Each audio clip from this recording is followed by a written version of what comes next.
আরেক হাদিসে আল্লাহর নবী বলছেন, বান্দা তুমি যখন রোজা রাখবা তো 1 থেকে 30 পর্যন্ত, অর্থাৎ রমজানের শেষ রাত্র আল্লাহ তাআলা রোজাদারকে মাফ করে দেয়।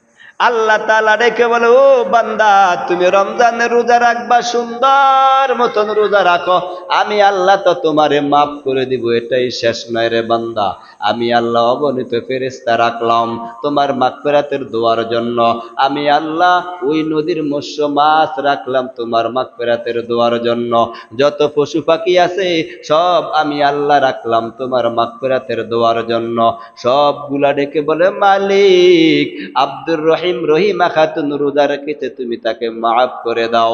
আমি আল্লাহ তাআলা রমজানের শেষ রাত তাকে মাফ করে দিয়া শুধু ক্ষান্ত নয়, আমি আল্লাহ তাকে আরো অতিরিক্ত কিছু বোনাস দিয়া দিব। বিলে হুজুর কিভাবে বোনাস দেওয়া হয়? আল্লাহ তাআলা জান্নাত তৈরি করেছেন পৃথিবীতে, শুরু থেকে শেষ পর্যন্ত যতগুলা মানুষ দুনিয়ার মধ্যে আসবে, হোক ওই বান্দা হিন্দু, হোক বৌদ্ধ, চাকমা, যেই হোক না কেন, প্রত্যেকটা মানুষের নামে জান্নাতে একটা বাড়ি আছে, একটা বাড়ি। কিন্তু হিন্দু হওয়ার কারণে হিন্দু বেচারা জান্নাতের বাড়িটা পাবে না, বৌদ্ধ হওয়ার কারণে বৌদ্ধ বেচারা জান্নাতের বাড়িটা পাবে না, ইহুদি হওয়ার কারণে বেচারা জান্নাতের বাড়ির মালিক হইতে পারবে না। আল্লাহ তাআলা এই মালিক, এই বাড়িগুলা কি করবেন?